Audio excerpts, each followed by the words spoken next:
Hello friends, स्वागत है आप सभी का मेरे यूट्यूब चैनल पर। फ्रेंड्स, आज मैं फिर से हाजिर हूँ एक नया वीडियो लेकर। कल के वीडियो में मैंने आपको क्लास 10th का साइंस का पेपर बताया था। कल के वीडियो में मैंने आपको क्लास 10th का साइंस का पेपर बताया था 2016 में जो आया था, ठीक है। वो आपके सामने मैं कल लाई थी। और आज के वीडियो में हम 2018 का साइंस का पेपर देखेंगे, 10th क्लास का, ठीक है। बोर्ड का पेपर है ये 10th क्लास का 2018 का, ठीक है। इससे पहले कल मैंने 2016 का अपलोड कर दिया है, उसका लिंक मैं आपको डिस्क्रिप्शन बॉक्स में दे दूंगी। तो चलिए देखते हैं कैसा पेपर है आपका 2018 का साइंस का क्लास 10th का। प्रश्न नंबर 1, इस प्रश्न के प्रत्येक खंड के उत्तर में 4 विकल्प दिए गए हैं। सही विकल्प अपनी उत्तर पुस्तिका में लिखिए। एक एक नंबर के हैं ये। क देखिए, साधारण नमक का रासायनिक सूत्र क्या है।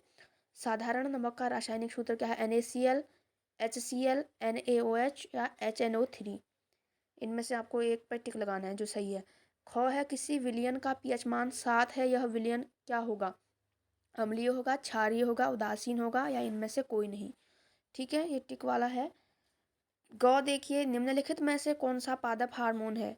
कौन सा पादप हार्मोन है। इंसुलिन, थायरोक्सिन, एस्ट्रोजन, साइटोकाइनिन, ठीक है। इनमें से आपको टिक लगाने हैं। आगे देखिए, ये गौ आपका पहला प्रश्न का गौ था।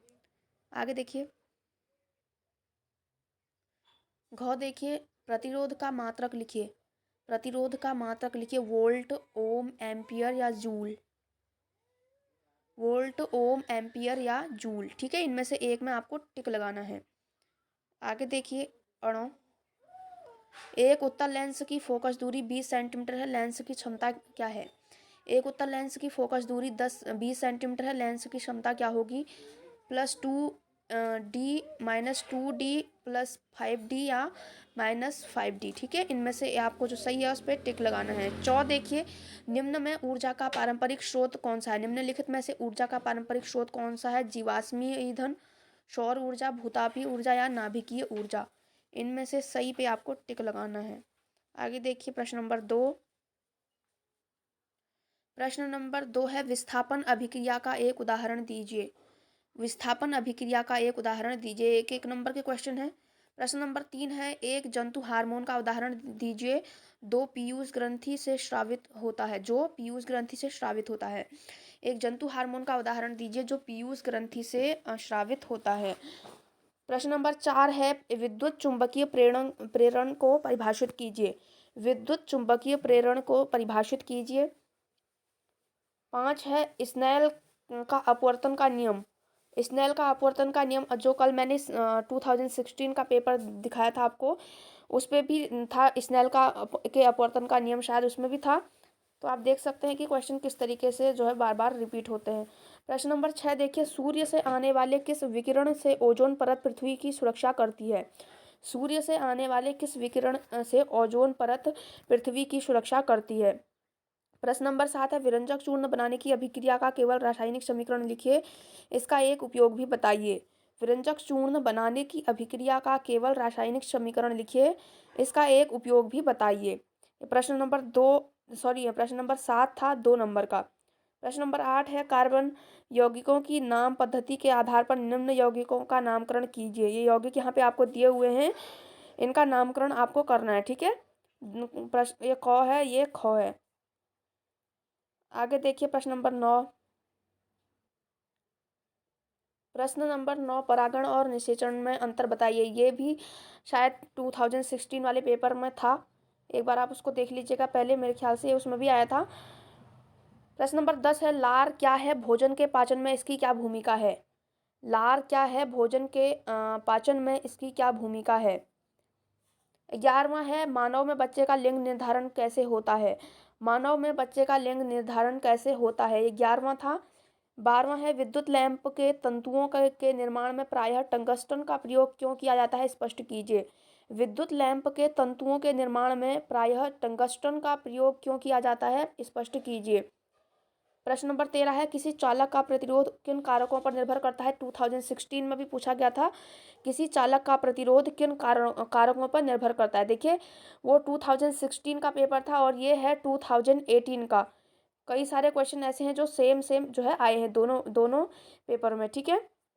प्रश्न नंबर 14 है, प्रकाश के स्पेक्ट्रम से आप क्या समझते हैं? स्पेक्ट्रम के किस रंग का विचलन सबसे अधिक और सबसे कम होता है? ये भी उसमें आया था 2016 के पेपर में, ये भी पूछा गया है कि स्पेक्ट्रम के किस रंग का विचलन सबसे अधिक होता है। प्रश्न नंबर 15 है, नवीकरणीय तथा अनवीकरणीय ऊर्जा स्रोतों से क्या अभिप्राय है? प्रत्येक का एक एक उदाहरण दीजिए। प्रश्न नंबर 15 था ये। प्रश्न नंबर 16 है, आधुनिक आवर्त नियम क्या है? आधुनिक आवर्त सारणी में समूह तथा आवर्त का आशय स्पष्ट कीजिए। प्रश्न नंबर 17 है, मिश्रातु क्या होते हैं? इसके दो उदाहरण भी दीजिए। मिश्रातु क्या होते हैं? इसके दो उदाहरण भी दीजिए। प्रश्न नंबर 17 का क था ये। ख है, दो धातुओं के नाम बताइए जो प्रकृति में मुक्त अवस्था में पाई जाती हैं। ख है, दो धातुओं के नाम बताइए जो प्रकृति में मुक्त अवस्था में पाई जाती हैं। 17वें का क और ख था ये, ठीक है। अगर आपको ये नहीं आता तो आप अथवा वाला देखिए, इसमें अथवा वाला भी दिया है। एक अधातु x दो भिन्न रूपों y तथा z में रहता है। y एक कठोरतम प्राकृतिक पदार्थ है जबकि z विद्युत का एक अच्छा चालक है। x y z को पहचानिए। ये प्रश्न नंबर 17 का अथवा था। अगर आपको प्रश्न नंबर 17 नहीं आता तो जो अथवा में दिया गया है उसको आप कर सकते हैं, ठीक है। आगे देखिए,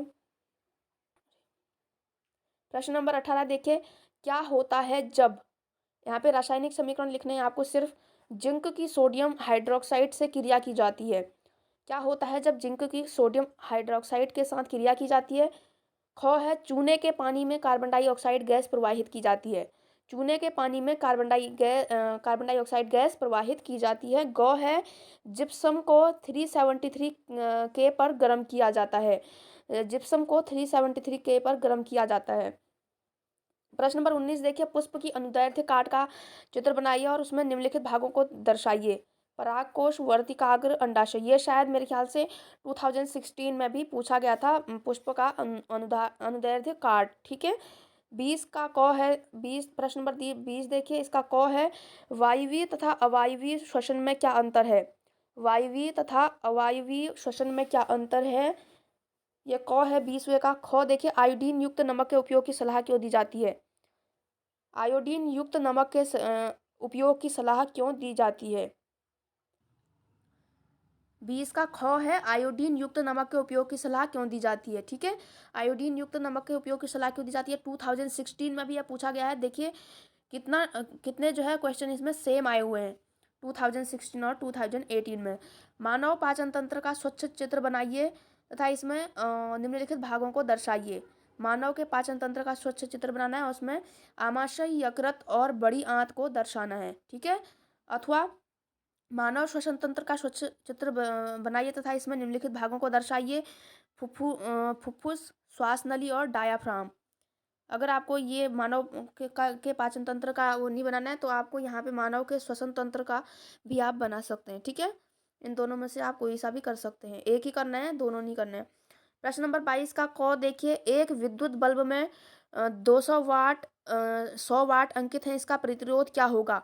ये वाला क्वेश्चन सेम 2016 में पूछा गया है कि एक विद्युत बल्ब में 200 वाट और 100 वाट अंकित है, इसका प्रतिरोध क्या होगा?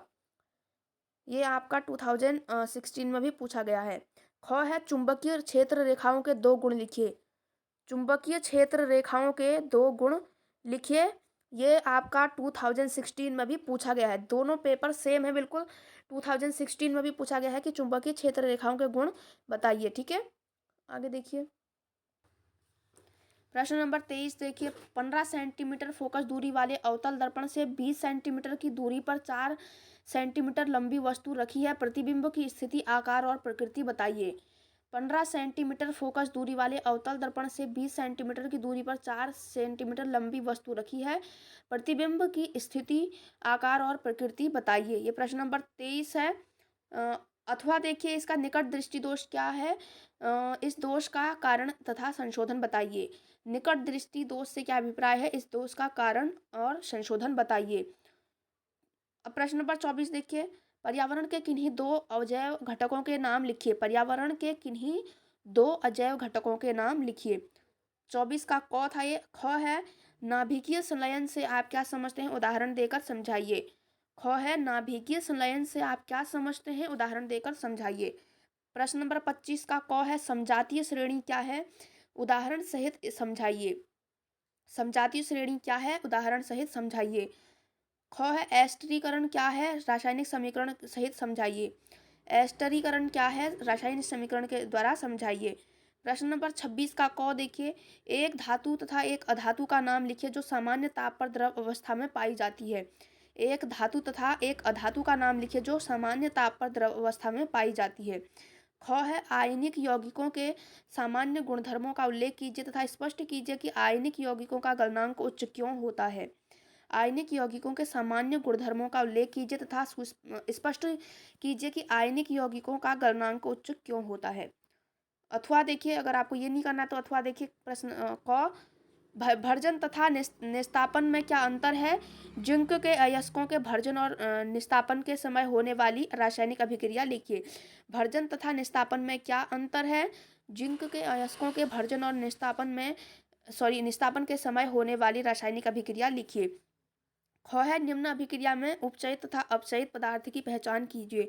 यहाँ पे एक अभिक्रिया दी गई है। इस अभिक्रिया में आपको उपचयित तथा अपचयित पदार्थ की पहचान करनी है, ठीक है। इसमें MnO2 प्लस 4HCl, ठीक है, MnCl2 plus 2H2O plus Cl2 है, ठीक है। आगे देखिए प्रश्न नंबर 27वां। प्रश्न नंबर 27वां देखिए, 27वें का क है, ठीक है। हमारे शरीर में वसा का पाचन कहाँ होता है। हमारे शरीर में वसा का पाचन कहाँ होता है। 27वें का क था। ख देखिए, किसी पौधे से जाइलम निकाल देने पर उसमें क्या प्रभाव पड़ेगा। किसी पौधे से अगर जाइलम निकाल दिया जाए तो उसमें क्या प्रभाव पड़ेगा, ये आपको बताना है। ग है समजात तथा समरूप अंगों को के एक एक उदाहरण देकर समझाइए। समजात और समरूप अंगों को एक एक उदाहरण देकर समझाइए, ठीक है। प्रश्न नंबर 28 देखिए।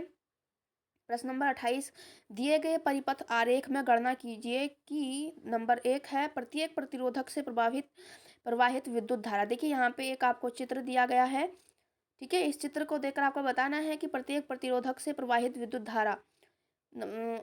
सेकंड है परिपथ का कुल प्रतिरोध, और थर्ड है परिपथ में प्रवाहित कुल विद्युत धारा। यह आपको इस चित्र को देखकर जो है बताना है, ठीक है। 29 है फ्लेमिंग का वाम हस्त नियम लिखिए। फ्लेमिंग का वाम हस्त नियम लिखिए। 29 का क था। ख है प्रत्यावर्ती धारा तथा दिष्ट धारा में दो अंतर बताइए। प्रत्यावर्ती धारा तथा दिष्ट धारा में दो अंतर बताइए। अगर आपको ये नहीं आता तो आप अथवा वाला देखिए, और जो लिखा है यहाँ पे अथवा और। किसी अंतरिक्ष यात्री को आकाश नीले की अपेक्षा काला क्यों प्रतीत होता है। किसी अंतरिक्ष यात्री को आकाश नीले की अपेक्षा काला क्यों प्रतीत होता है। ख है प्रकाश वायु से 1.50 अपवर्तनांक के कांच में प्रवेश करता है। कांच में प्रकाश की चाल क्या होगी यदि वायु में प्रकाश की चाल 3 गुणा 10 मीटर सेंटीमीटर है तो, ठीक है। प्रश्न नंबर 30 है एक संसाधन के रूप में वन का क्या महत्व है। एक संसाधन के रूप में वन का क्या महत्व है, स्पष्ट कीजिए।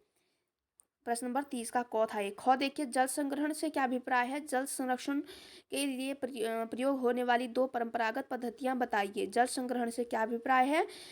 जल संरक्षण के लिए प्रयोग होने वाली दो परंपरागत पद्धतियां, ठीक है। अथवा देखिए, क पर्यावरण को बचाने के लिए 3 प्रकार के आर से आप क्या समझते हैं, संक्षेप में लिखिए। पर्यावरण को बचाने के लिए 3 प्रकार के आर से आप क्या समझते हैं, संक्षेप में लिखिए। ख है अमृता देवी विश्नोई राष्ट्रीय पुरस्कार किस विशेष कार्य के लिए दिया जाता है। अमृता देवी विश्नोई राष्ट्रीय पुरस्कार किस विशेष कार्य के लिए दिया जाता है। देखिए फ्रेंड्स, मैं इसमें आपको बोल के इसलिए बता रही हूँ क्योंकि हो सकता है आपको ये साफ नहीं दिखाई दे रहा हो। जो मैंने इसका वो कैमरे से फ़ोटो ली हुई है इसकी पेपर की, शायद आपको अच्छे से नहीं दिखाई दे रहा हो, इसलिए मैंने आपको पूरा बोल करके जो है समझा दिया, ठीक है। किस तरीके के प्रश्न पत्र यहाँ पे पूछे, किस तरीके के प्रश्न यहाँ पे पूछे जाते हैं, आप जो है समझ गए होंगे इनको देख कर, ठीक है। तो फ्रेंड्स, इनको एक बार अच्छे से देख लीजिए। आपने देखा होगा कि जो 2016 है और 2018 है, इसमें जो है कितने जो है सेम क्वेश्चन आए थे, ठीक है। बहुत ज़्यादा ऐसे क्वेश्चन थे जो बिल्कुल सेम आए थे 2016 की तरह। तो फ्रेंड्स, ये था क्लास 10th का बोर्ड का पेपर 2018 का, जो आपके लिए मोस्ट इंपॉर्टेंट है। अगर आप क्लास 10th के स्टूडेंट हैं तो प्लीज़ एक बार अगर आपको पसंद आया हो तो प्लीज़ मेरी वीडियो को शेयर करना, लाइक करना, कमेंट करना और चैनल को सब्सक्राइब करना। तो फ्रेंड्स, आज के वीडियो में बस इतना ही। मिलते हैं अपने नई वीडियो में, तब तक के लिए बाय बाय, टेक केयर।